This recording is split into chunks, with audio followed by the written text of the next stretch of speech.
మరి హీరో కార్తీ అంటే అందరికీ కూడా తెలుసు సూర్య వాళ్ళ తమ్ముడు అనే విషయం. మరి ఇప్పుడు తిరుమల తిరుపతి దేవస్థానానికి సంబంధించి మహాప్రసాద్ లడ్డు వివాదం మాత్రం 2 తెలుగు రాష్ట్రాల్లోనే కాకుండా ప్రపంచ వ్యాప్తంగా కూడా ఇది ఒక వివాదంగా మారిపోయింది. ఈ క్రమంలోనే సత్యం సుందరం అనే సినిమా ప్రీలీజ్ ఈవెంట్లో కార్తీ చెప్పిన కొన్ని మాటలు అంటే అందులో ఆయన తప్పు ఏమీ లేకపోయినప్పటికీ బయటికి మాత్రం అది బ్యాడ్ గా పోర్ట్రేట్ అయింది. దానికి స్పందిస్తూ డిప్యూటీ సీఎం పవన్ కళ్యాణ్ కూడా స్పందించడం జరిగింది. ఒక విధంగా చూసుకుంటే అక్కడ యాంకర్ ఏ విధంగా మాట్లాడిందంటే లడ్డు కావాలా నాయన అనే విధంగా కూడా తను అడిగినప్పుడు కార్తీ మాత్రం అది చాలా సెన్సిటివ్ విషయం, ఇప్పుడు మనం దాని గురించి మాట్లాడుకోవద్దు అనే విధంగా కూడా చెప్పాడు.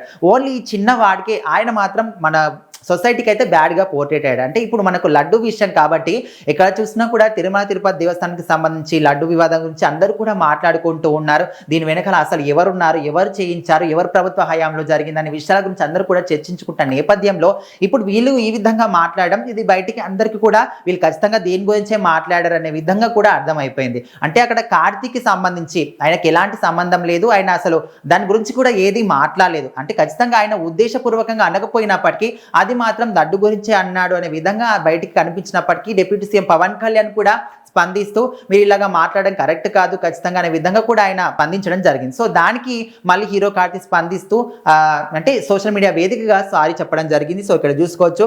Dear Pawan Kalyan sir, with deep respect to you, I apologize for any unintended misunderstanding caused as a humble devotee of Lord Venkateshwara. I always hold our traditions dear. Best regards. మరి అక్కడ నా తప్పు ఏది లేకపోయినప్పటికీ బయటికి ఖచ్చితంగా అది బ్యాడ్ గానే వచ్చింది కాబట్టి ఆ మిస్అండర్స్టాండింగ్ కూడా నేను అపాలజైజ్ చేస్తున్నాను. మరి నేను కూడా ఒక వెంకటేశ్వర స్వామి యొక్క భక్తుడిని అనే విధంగా ఆయన మాత్రం సోషల్ మీడియా వేదికగా అపాలజైజ్ చేయడం జరిగింది.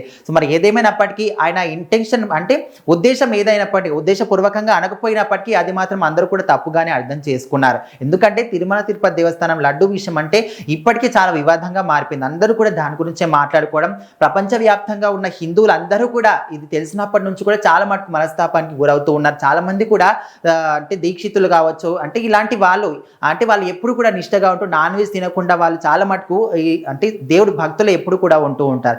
అలాంటి వాళ్ళకి సంబంధించి కూడా దేవుని ప్రసాదం తింటూ ఉంటారు కాబట్టి వాళ్ళు వాళ్ళ జీవితంలో ఎప్పుడు కూడా మేము ఇలాంటివి తినలేదు చూడలేదు కూడా, అలాంటిది మా చేత కూడా తినిపించారనే విధంగా కూడా కన్నీళ్లు పెట్టుకున్న సందర్భాలు కూడా ఉన్నాయి. అలాంటి సందర్భం కాబట్టి సెన్సిటివ్ విషయం దాని గురించి మనం మాట్లాడుకోవద్దు అనే విధంగా చెప్పినప్పటికీ అది మాత్రం లడ్డు విషయంలోనే విధంగా మాట్లాడనే విధంగా బయటకు వచ్చింది కాబట్టి ఆయన తప్పేం లేకపోయినా ఆయన మాత్రం సారీ చెప్పడం జరిగింది.